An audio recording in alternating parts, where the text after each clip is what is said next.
बे भिडिअखौ रावबो रेगुलार फरायसाफोरनि थाखाय बानायनाय जायाखै। बर' हारिनि सोलोंथाइ बाख्रिखौ फेहेरनायाव मुथासे बिहोमा होनायनि थांखियैसो बानायनाय जादों।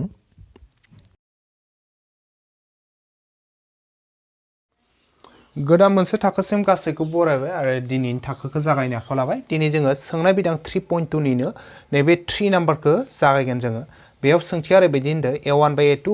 B1/B2 आरो C1/C2 रुजुथायफोरखौ रुजुलायनानै गाहायाव होनाय हांखोआरि समानथाय जराफोरा खोरजानाय एबा खोरजायै माबे जायो दिहुन इदि होनना बुंदों आरो। अब्लाथाय दा खोरजानाय एबा खोरजायै दा बेनि ओंथिया मा?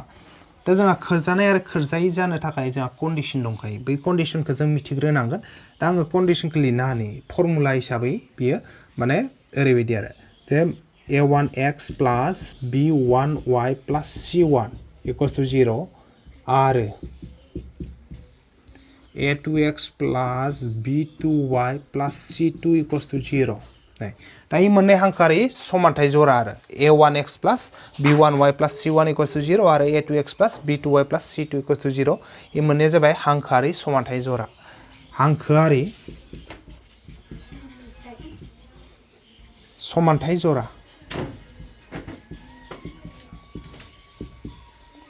समानथाय जरा या बेयो खोरजानाय फार्स्टआवनो खोरजानाय जागोन। खोरजानाय जेब्ला दा जोंहा जुदि हांखोआरि समानथाय जराया दा नैफोरबायदि हांखोआरि समानथाय जराया जुदि खोरजानाय जानोब्लाथाय जोंहा मोननै कन्डिशन दङ। दा मोननै कन्डिशना मा? खोरजानाय जेब्ला माब्ला खोरजानाय जायो? खोरजानाय जानायनि थाखाय जिथु कन्डिशन से नाम्बार कन्डिशना जाबाय A1/A2 is not equals to B1/B2। बे मोनसे कन्डिशन जे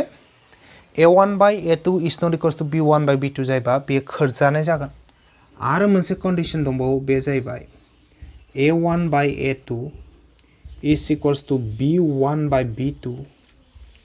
इज इक्वल्स टु C1/C2। जुदि नै मोनसे कन्डिशनावबो गोलैयो A1/A2 is equals to B1/B2 equals to C1/C2 जायोब्ला मा जागोन इयो? खोरजानाय जागोन आरो बै हांखोआरि समानथाय जराया। नै हांखोआरि समानथाय जराया खोरजानाय जागोन। आरो मोनसे थाबाय मोनसे जाबाय खोरजायै।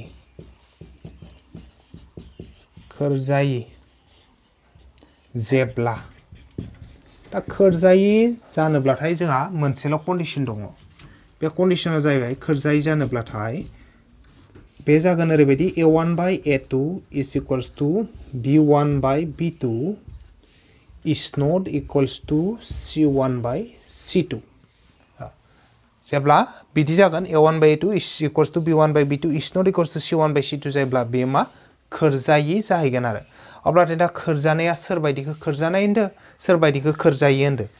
खोरजानाय जायो माब्ला? A1/A2 is not equals to B1/B2 थामहिनबा मा? दोंनै हांखोआ गावजों गाव दानस'लायो। नै कन्डिशन मथे मा? दोंनै हांखो गावजों गाव ओरै दानस'लायो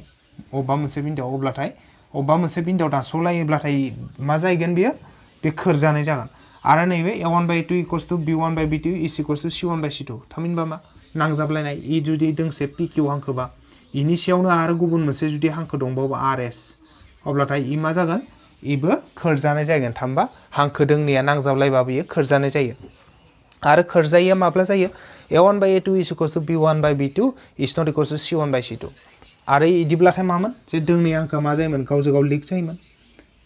थामहिनबा दोंनै हांखोआ जेब्ला लिक जागोन ना अब्लाथाय इसोरनि समानथाया मा जागोन? खोरजायै जागोन आरो। बेनिखायनो जोंना बेखिनि कन्डिशनखौ जों गोसोआव लाखिनांगोन। बेखौ लिरनानै लाबानो जाबाय। बे मोनसे फर्मुलायानोखा।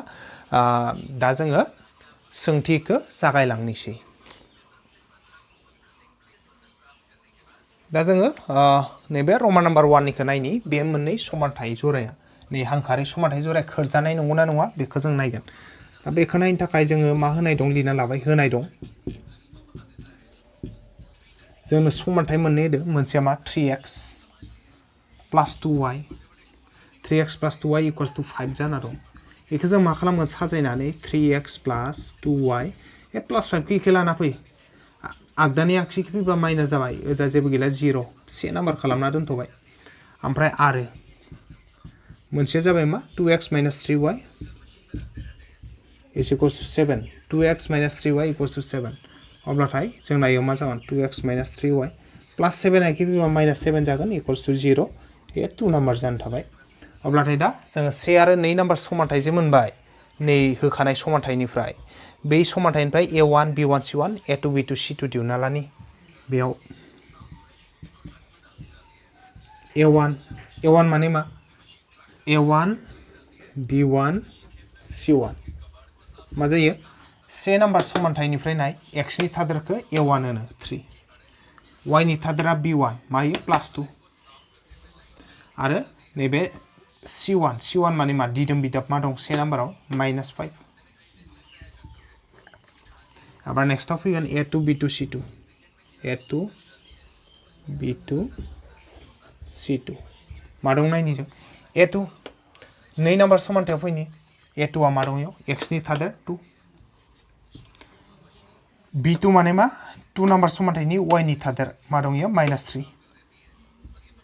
c2 माने मा नैबे 2 नम्बर समानथाइनि दिदोम बिदाब -7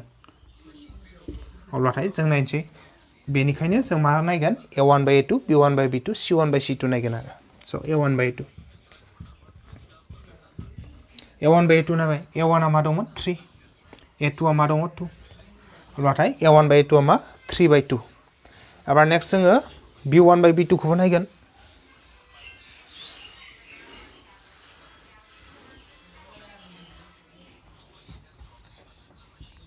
b1 by b2 b1 खौ नाय b1 आ बेसे 2 आरो बे बेसे -3 अब्लाथाय नै जों a1 by a2 आरो b1 by b2 खौनो रुजुना नायग्रोनि a1 by a2 आ मा ओंखारदो 3 by 2 आरो b1 by b2 आ मा ओंखारदो 2 by -3 अब्लाथाय मा जादो बेयो गुबुन गुबुन ओंखारदो a1 by a2 आ जि ओंखारदो b1 by b2 आ गुबुन मोनसे ओंखारदो अब्लाथाय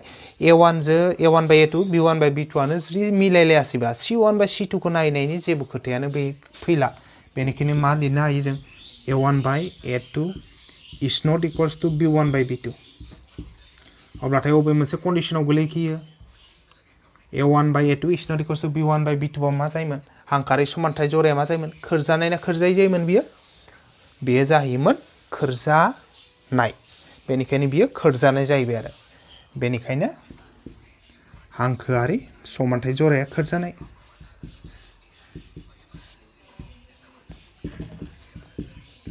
समानथाइ जराया खोरजानाय अब्लाथाय जोंना फिननाया 1 नम्बरनिया थांबाय आरो a1 by a2 is not equals to b1 by b2 माने मा इयो खोरजानाय आबार नेक्स्ट मोनसेयाव थांनि जों नेक्स्ट मोनसे रमान नम्बर 2 आव थांनि मा दं सोंथिखौ नायनि नेक्स्ट जोङो 2 नम्बर रमान नम्बर 2 खौ लाबाय बेयाव मा होनाय दं जों लिरनि समानथाइफोरा मा होदो नायनि हांखारि समानथाइ जराखौ फार्स्टनि होदो नैबे 2x -3y is equals to मा दं 8 दं आरो दा जों इखो स्टेन्डार्ड फर्मआव लाबबाथाय मा जाबाय 2x थाबाय -3y थाबाय इ अनजिमाया +8 आखि बिबा -8 जाबाय इक्वल्स टु मा 0 इखो चेक खालामथबाय आरो नेक्स्ट मा थाबाय 4x - 6y is equals to 9 एबार जोङो नैबे +9 खौ इखि लाना फै 4x - 6y - 9 is equals to 0 बे जाबाय 2 नम्बर समानथाइ अब्लाथाय बेयाव जों मा खालामसै बेयाव जोङो a1 b1 c1 a2 b2 c2 नि बेयाव a1 नैबे 1 नम्बर समानथाइनिफ्राय x नि थादेरा मा दं 2 b1 माने मा y नि थादेरा मा दं -3 ओमफ्राय c1 माने मा -8 थिग बिदिनो a2 लागोन 2 नम्बर समानथाइनिफ्राय x नि थादेरा 4 दं b2 मा दं y नि थादेरा -6 ओमफ्राय c2 आ जाबाय मा नैबे दिदोम बिदाब -9 अब्लानिया दा जों मा खालामसै a1 by a2 b1 by b2 c1 by c2 नायनानै खोरजानाय ना खोरजायै नैबे होखानाय हांखारि समानथाइ जराया बेखौ जों नायगोन आरो स' जों a1 by a2 नायग्रोनि जों नायबाय a1 आ मा दं 2 दं a2 आ मा दं 4 दं अब्लाथाय नै 2 जों 4 खौ राननो हायो 2 जों 4 खौ रानबा बेसे मोनो 2 मोनो आरो 2 जों 2 खौ रानबा 1 बेसे मोनखो गोजौआव 1 गाहायाव 2 थामहिनबा a1 by a2 आ बेसे 1 by 2 जाबाय एबार जोङो b1 by b2 बो नायनि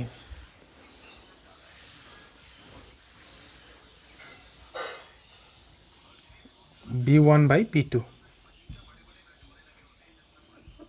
b1 आ मा दं b1 आ दङ नैबे -3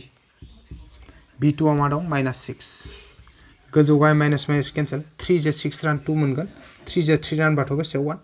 बेसे थाखो गोजौआव 1 गाहायाव 2 अब्ला जों रुजुना नायग्रोनि a1 by a2 b1 by b2 खौ a1 by a2 आ मा दं 1 by 2 b1 by b2 आ मा दं 1 by 2 अब्लाथ' एखे ओंखारदों a1 by a2 b1 by b2 आ समान ओंखारदों नालाय एबार c1 by c2 खौबो जोङो नायथारनांसिगोन आरो c1 by c2 c1 by c2 मा दं c1 आ मा दं -8 c2 आ मा दं -9 गोजौ गाहाय माइनास माइनास केन्सेल 8 by 9 दाननो हाया अब्लाथाय जों मा नुखो जों बेयाव नुबाय ओरैबायदि a1 by a2 आ जि ओंखारदो b1 by b2 आ बेनो ओंखारदो नाथाय c1 by c2 आ गुबुन ओंखारदो थामहिनबा फार्स्टनि a1 by a2 जों सिन्स मा जाहैबाय बेयाव बेनिखायनो a1 by a2 is equals to b1 by b2 माने मा ओंखारदो जोंना a1 by a2 जो b1 by b2 जो समान ओंखारदो नालाय a1 by a2 जो b1 by b2 जो समान नाथाय c1 by c2 आथ' गुबुनसो ओंखारहैदो बे गुबुन ओंखारनायखौ मा नांगोन जों is not equals to नांगोन is not equals to c1 by c2 अब्लाथाय अबे मोनसे कन्डिशनाव गोलैखो बियो a1 by a2 is equals to b1 by b2 is not equals to c1 by c2 माने मा इयो इ जाबाय खोर जायो बेनिखायनो हांखोआरि समानथाय जराया खोर जायो हांखोआरि समानथाय जराया मा जाहैबाय खोर जायो बेनिखायनो हांखोआरि समानथाय जराया खोर जायो जाहैबाय जोंना 2 नाम्बार जोब्बाय नेक्स्ट जोङो रमान नाम्बार 3 खौ नायनि मा दं सोंथिखौ नायनि जोङो नेक्स्ट जोङो रमान नाम्बार 3 खौ नायबाय रमान नाम्बार 3 आव मा दङ जोंना मा होनाय दं आं लिरना लाखादो होनाय दं 3 by 2x होदो प्लास 5 by 3y equals to 7 इखौ साजायना लानि 7 खौ आगसिखै लाना फैगोन जों 3 by 2x plus 5 by 3y minus 7 equals to 0 बे जाबाय 1 नाम्बार समानथाय आरो मोनसे मा होदो इखौ नायनि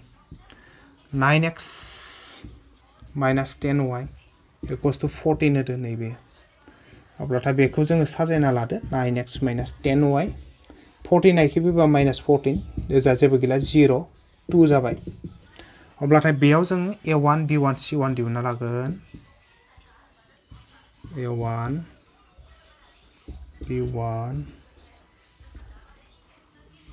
c1 नाय a1 आ मा दं नैबे से नाम्बारनिफ्राय x नि थादेरखौ नाय मा दं इयाव 3 by 2 दं a1 आ 3 by 2 b1 आ मा दं नायनि जों नै से नाम्बार समानथायनि y नि थादेर मा दं 5 by 3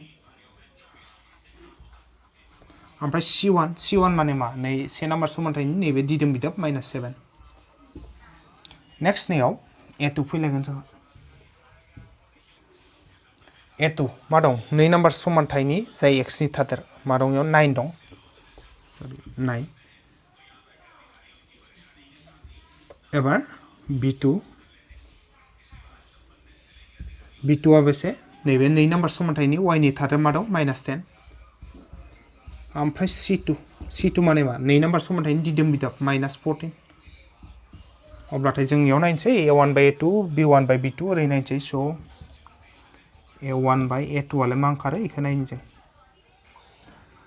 a1 आ बेसे 3 by 2 फज'बाय जों 3 by 2 a2 आ बेसे 9 अब्लाथाय जोङो दा 9 जो 3 by 2 खौ राननो हाया बोखाव खोन्दोखौ अब्ला बोखाव खोन्दो गोजौनि 3 by 2 आ इदिनो थाबाय सानजाब जाबाय गाहायनि 9 आ इनि सिङाव जेबो गैया माने 1 दंमोन 9 नि सिङाव गतिके 9 नि सिंनि 1 आ गोजौआव थांबाय आरो नैबे गोजौनि 9 आ गाहायाव फैबाय दाननो हासिगोन दा 3 जो नैबे 9 खौ रान बेसे मोनगोन 3 into 3 9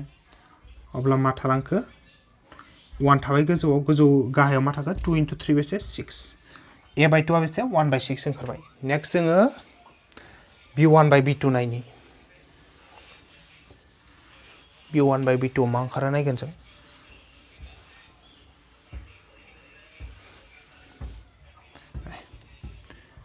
b1/b2 b1 आ मा b1 आ दं 5/3 आरो b2 आ मा दङ -10 अब्लाथाय नै -10 जोथ' नैबे 5/3 बोखावखोन्दोखौ राननाया अब्ला गोजौनि बोखावखोन्दोआ इदिनो थाबाय 5/3 आनो इनटु जाबाय नैयो -10 नि गायाव जेबो गैया माने 1 दं गाहायनि 1 आ गोजौआव थांबाय -10 आ गाहायाव थाबाय एबार 5 जों 10 रान बेसे मोनखो 2 5 जों 10 खौ रानबाथाय 2 मा थागोन होमब्ला गोजौआव 1 थाबाय गाहायाव मा थागोन 3 * 2 6 नाथाय मा दं माइनास दंना माइनास थाबाय अब्लाथाय इयाव जों नायबाय a1/a2 आव 1/6 ओंखारदोंमोन b1/b2 आ मा ओंखारदों 1/-6 ओंखारदों अब्लाथाय a1/a2 नि मानजों b1/b2 नि मानजों जुदा थामहिनबा a1/a2 b1/b2 आ समान जायासै नालाय जों c1/c2 खौ नायहैनायनि जेबो गोनांथि गैला बेनिखायनो जों लिरनोसै so a1/a2 is not equals to b1/b2 बेनिखायनो मा जाबाय हांखोआरि समानथाय जराया मा जागोन ए कंडिशन मते a1/a2 is not equals to b1/b2 बे कंडिशन मते हांखोआरि समानथाय जराया मा जायो खोरजानाय जायो बेनिखायनो हांखोआरि समानथाय जराया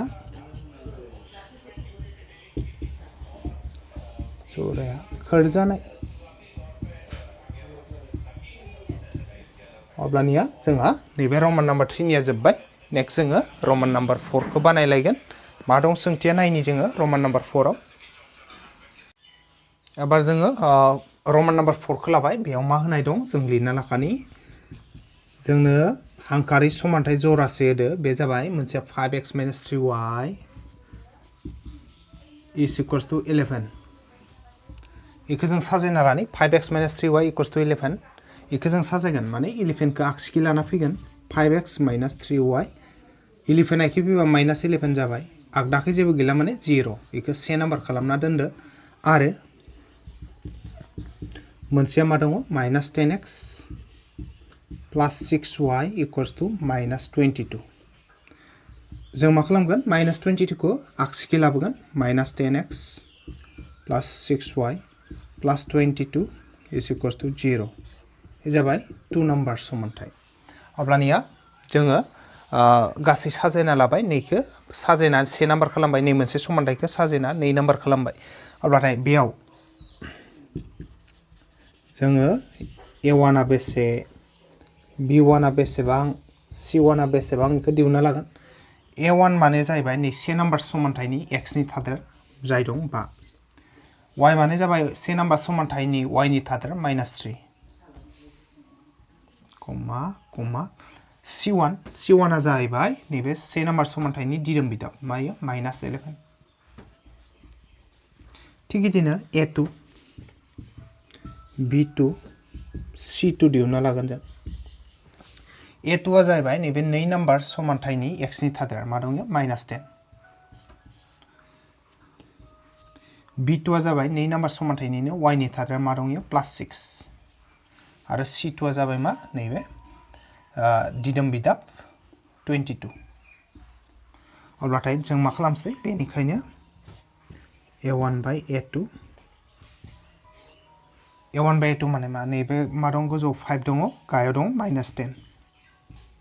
जों 5 जों 10 खौ राननो हायो बेसे मोनगोन 2 मोनगोन 5 जों 10 खौ रानबाथाय 2 मोनबाय गोजौआव जेबो गैला माने 1 ओमफ्राय माइनास दं माइनासआ बोखावखोन्दोआव गोजौआव थानाय गाहायाव थानाय एखे खोथा माइनास लिरबाय 1/2 खौ लिरना होबाय थामहिनबा a1/a2 आ बेसे जाबाय -1/2 ओंखारबाय नेक्स्ट जोङो b1/b2 खौबो नायनि मा ओंखारो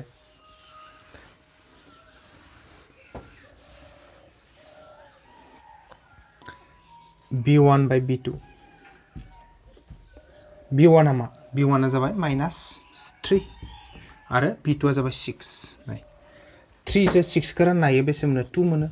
गोजौआव जेबो गैला माने 1 थाबाय मा थाखो माइनासआ थाबाय माइनासआ गोजौआव थानाय गाहायाव थानाय एखे नालाय ना माइनास थाबाय आरो 1 थाबाय आरो नैबे 2 थाबाय थामहिनबा b1 बाय b2 आबो मा ओंखारबाय -1/2 ओंखारबाय नै a1 बाय a2 आ -1/2 b1 बाय b2 आ -1/2 अब्ला a1 बाय a2 b1 बाय b2 मोननैनिबो माना जिहेतु समान नालाय अब्ला जों c1 बाय c2 खौबो नायनो नांसिगोन आरो c1 बाय c2 आ मा जायो नायनि जों आरो c1 बाय c2 c1 आ बेसे -11 ओमफ्राय c2 आ बेसे नैबे c1 आ -11 c2 आ जाबाय 22 नै 11 जो 22 खौ रानबा बेसे 2 मोनो गोजौआव जेबो गैला माने 1 थाबाय थामहिनबा मा थाखो माइनासआ थाबाय 1 आ थाबाय आरो 2 आ थाबाय थामहिनबा जोंना a1 बाय a2 आ -1/2 b1 बाय b2 आ -1/2 c1 बाय c2 आ मा -1/2 गासैबो समान जाजोबबाय a1 बाय a2 नि मान b1 बाय b2 नि मान c1 बाय c2 नि मान गासैबो समान जाबाय आरो बेनिखायनो जों मा लिरनो हागोन बेनिखायनो a1 bye a2 is equals to b1 bye b2 is equals to c1 bye c2 हा आरो नैबे कन्डिशना मायाव गोलैयोमोन a1 bye a2 equals to b1 bye b2 equals to c1 bye c2 माने मामोन खोरजायाव गोलैयोमोन बियो बे गोलैयोमोन खोरजानायाव बेनिखायनो हांखोआरि समानथाय जराया खोरजानाय हांखोआरि समानथाय जराया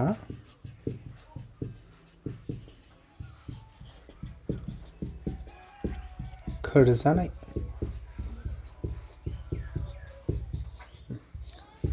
जाबाय अब्लाथाय जोंना रमान नाम्बार 4 नियाबो जोबबाय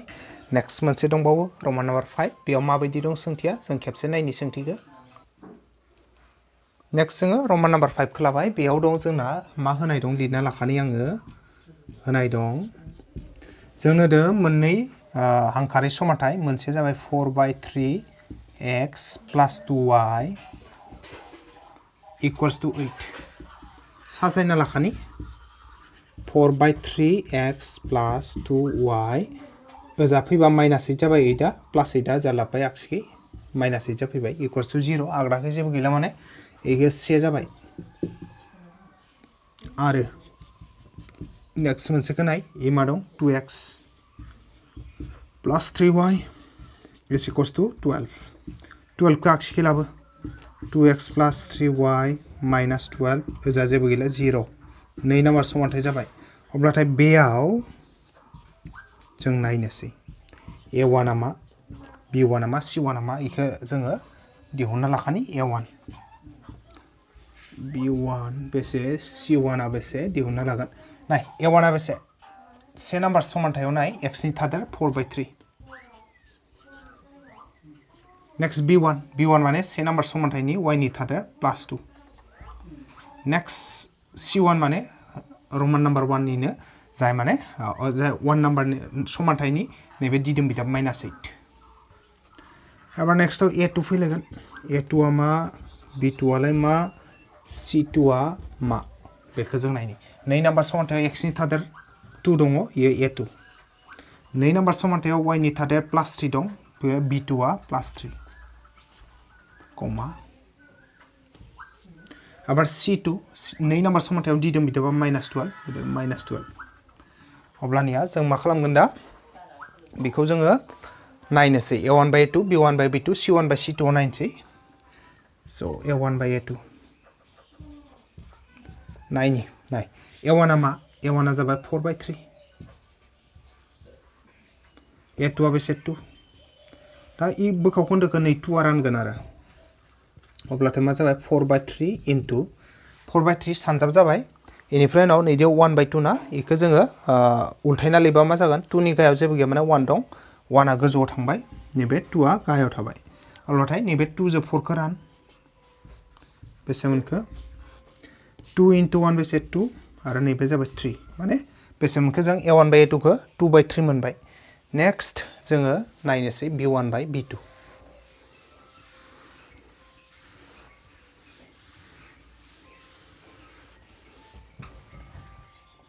b1 बाय b2 b1 खौ नाय b1 आ बेसे 2 दङ b2 आ जाबाय 3 अब्लाथाय बेसे जाबाय b1 बाय b2 आ 2/3 जाबाय एबार जों आरो c1 बाय c2 खौ नायलायगोन आरो मा जायो जेहेतु जोंना a1 बाय a2 आ 2/3 b1 बाय b2 आबो 2/3 जाबाय नालाय आरो c1 बाय c2 खौ जों नायलायगोन c1 बाय c2 C1 आ बेसे -8 C2 आ बेसे -12 अब्लाथाय माइनास माइनास गोजौआव केन्सेल 4 जो 8 खालामबाथाय 2 4 जो 12 खालामबाथाय 3 बेसाखो 2/3 अब्लाथाय नुबाय जोङो A1/A2 आ 2/3 B1/B2 आ 2/3 C1/C2 आबो 2/3 होनबा गासैबो समान जाजोब्बाय आरो बेनिखायनो मा जाबाय A1/A2 is equals to B1/B2 is equals to C1/C2 अब्ला गासैबो समान जाबाय A1/A2 B1/B2 C1/C2 अब्लाथाय जोंना कन्डिशना मा जाखो बे कन्डिशन मथेब्लाथाय बेयो खोरजानाय ना खोरजायै जागोन बे जाहैबाय खोरजानाय बेनिखायनो हांखोआरि समानथाय जराया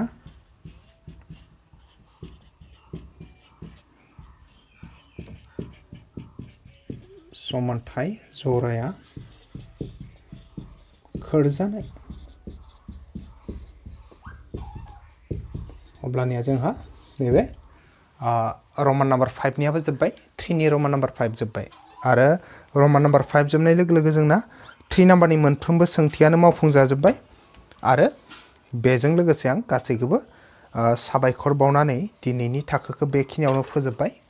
गोजोन्थों।